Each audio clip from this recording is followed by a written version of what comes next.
What's up, everyone? It's Jack OATz the GOAT. You either know or you don't. I'm here with the Black Clover 214 manga review. And yeah, before we get started, can you just give me props? Just drop a like on this video, because I told you guys from my very first video, actually on this channel, I believe I discussed it, that Julius Nova Chrono is not dead. And I even go into a little bit of why I thought Julius wasn't dead, which ended up being right in the last video, I believe. So for your boy being right, at least, make sure you drop a like, subscribe if you haven't already, follow me on Instagram and Facebook. The links will be in the description below. So let's get started in the chapter. It was a good chapter. It's still winding down, but Tabata still finds ways to keep you drawn in, even for these, there's no action whatsoever happening. So he's doing a really great job writing this, and I'm stoked that Tabata is taking ideas from popular animes and following a blueprint, and it just shows that he can write in his own way while following a blueprint and also not including things that don't work. Out of 214 chapters, I'd say 2 of them were not good chapters, and those were still 5 out of 10s. And those were with the demon, where they just kind of dragged it on. You guys saw that if you were on this channel before. So that's a feat. I have not gone 214 chapters in a manga for almost anything. Well, anything Shonen Jump or popular. There's some really cool manga out there, but yeah, I haven't really gotten into a popular manga 214 chapters deep, and I'm still hooked like I was on the first day. But yeah, let's get into it. So Radius stops Patri from moving on, and I was just like, yes! Because he thought exactly what I was saying in the last video, which is, how are you going to say you have so much to atone for, and then go, well, catch you on the flip side, deuces. It just doesn't work like that, and I'm glad Roddy saw it, even though it turned out to be somewhat of a selfish desire. But he still had a point. It was like, you trampled over so many magic knights, and you disregarded so many lives. You can't just leave. But the best part about this is that Patri was revived in Lick's body. Now, let me tell you, this pisses me off for one reason and one reason only. Like I've said in previous videos, I am a part of a lot of manga and anime groups. I also join manga and anime specific things. So I'm in a lot of Black Clover manga groups or anime groups and whatnot. And the fan base overall seems pretty confused with the series in general, but with Patri and Lick. Mostly, people keep getting them confused, and I can't say I fully blame them, because they kind of wrote it that way, but they also explained it pretty well. So this is more geared towards those speed readers I was ranting about in the last chapter. But it just kind of gives rise to Patri is licked, but he's not licked, but he really is, and now we know that he wasn't, but now he actually is licked, but still not licked, but will forever be licked until he dies, and then he's just Patri. I get it. I just thought, at least for the confused fan base, they shouldn't have done that. But I kind of like that they did it, though, because we have a huge powerhouse now, and he also keeps his half dark elf form. So with Lick's body, Patri and his grimoire, and the dark elf part of him, this guy has a lot of amps on his side. Now, I'm not saying he's going to be as strong as Lick just because he has his body. It's not necessarily how it works, but I'm sure he does get something from him being in Lick's body. And that's cool, because there's going to be very formidable threats down the road, and we're going to need a guy like him on top of Raya, Vetto, and Fauna to really help fight the good fight. So that was really cool. But people are still asking, what is the what is the bigger threat? What more threats can we have? Well, like I said in the previous reviews, we still have a really bad relationship with the Diamond Kingdom. And on top of that, I was actually rereading some of Black Clover and came back across the chapter where they show the Diamond Knight captains who have been genetically altered. And they show, I'm forgetting his name right now, but I'll put his picture up here. They show this guy. And then there's maybe about 4 or 5 other knights alongside of him. But then there's also one in the middle of all of them who seems to be at the head. Probably the strongest, but there's a shadow covering him. So usually when series do things like this, that means we probably know this person. There would be no reason to hide anyone's face if we don't know them, right? So who do you guys think this could be? I think this is part of the bigger story. And remember, we still have a whole black market going on. We've got to figure out what Revchi is up to. We still have to jail the former captain of the Purple Orcas, and possibly even disband the Purple Orcas altogether, since they seem to have been corrupt. But there's so many stories happening. But just put in the comment section below if who you think that Diamond Knight might be, because there's no reason they would cover his face if we didn't know him. It would be pointless. So off the topic of the Diamond Kingdom, William and Licktree, it's licked in pottery. See what I did there? Hey. So William and Licktree have, they have this moment, and didn't see it coming. It seemed a little close. It seemed a little close, I understand they were sharing bodies and whatnot, but it was a little closer. You know what I'm saying? I mean, could that have? Is it a shipping? I'm open to it.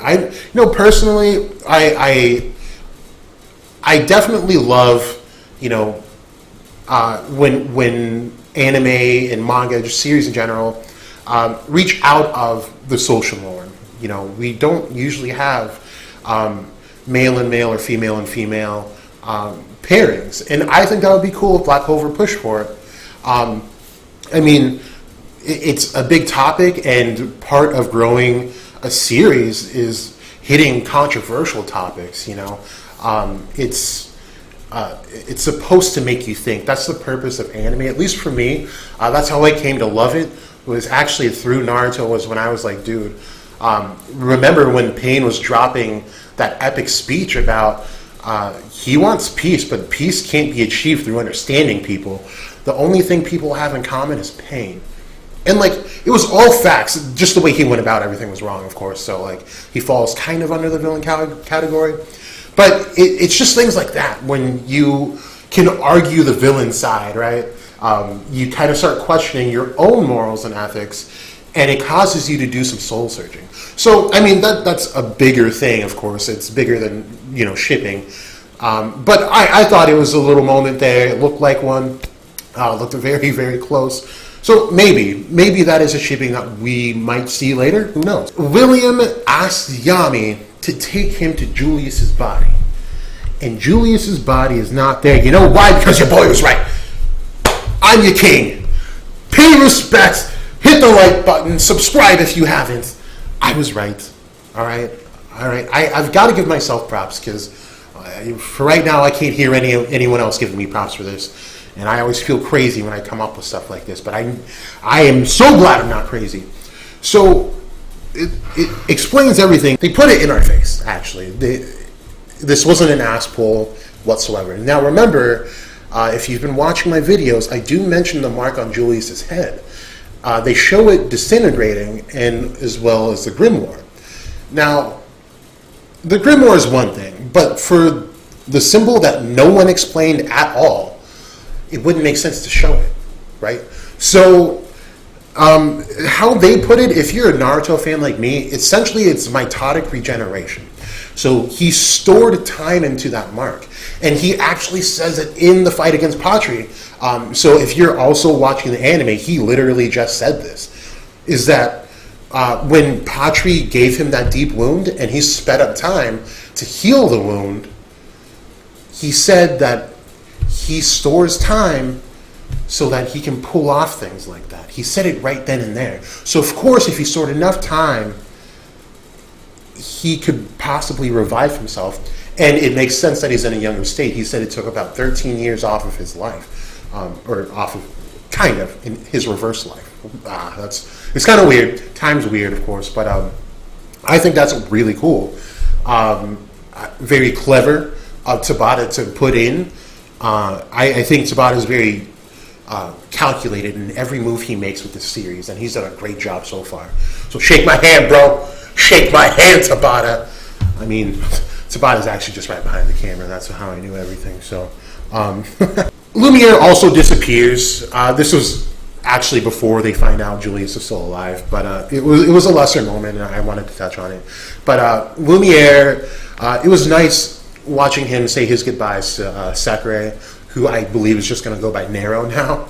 And that looked like it was a shipping that we didn't know about, because she's a little clingy for, just like an advisor or an assistant, So, Sakura hasn't shown any emotion, and she was, like, in tears, like, freaking out, having a panic attack over Lumiere actually dying now. And I'm thinking, like, dude, you essentially live 500 years without him. Like, you can live another 100. Like, come on. No, but I get it. But it seemed like a shipping, and that's cool, if that was a romance. But now she's got to make room for Asta, because, you know what? I'm a Sakura ex-Asta fan already. Screw Noelle, screw Mimosa. This is it. It's Sakura. And screw Lily. I also think Lily is bad. I don't really have a lot of evidence on this, but I don't think Lily is our friend. While we're talking about shipping, but that's neither here nor there right now. But it was also really cool to see how he paid special attention to Mimosa and Noelle, because they are family. They are directly related to Lumiere, who is a Silva million, I believe, which is directly to Mimosa. And the Silva millions are cousins to the Silva. So I thought that was really cool.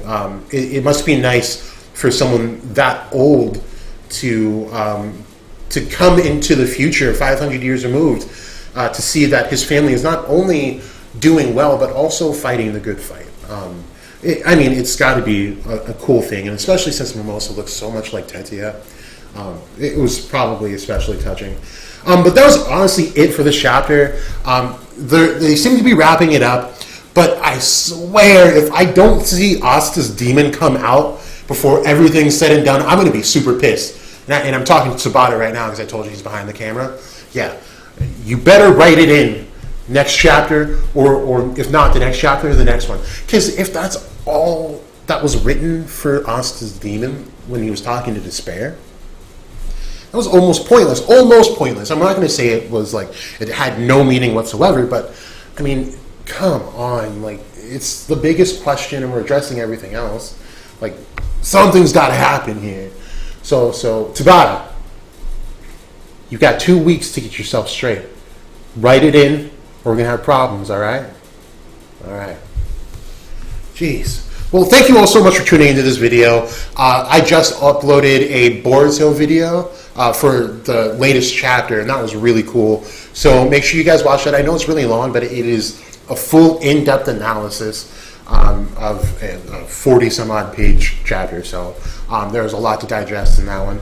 But also, please, I know I've said it before, like and subscribe. Share this video with your friends. I really want to have this page grow.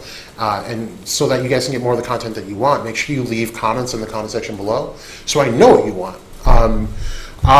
I'm going to be trying to get back on My Hero Academia. I'm going to see if I can skate around some guidelines. Yeah, I just need to figure out if I want to risk that or not. But make sure to follow me on Instagram and on Facebook. The links will be in the description below. This has been Jack OATz. Thank you so much again. If you do something about, it's like this new slogan I'm trying, you guys, and I keep forgetting it. It's, you don't know, now you know, no. This has been Jack OATz, and This is the Disney Channel. Boom. This is Jack OATz with Channel 8 News. This has been Jack OATz with Martha Stewart. This has been Jack OATz. You either know or you don't.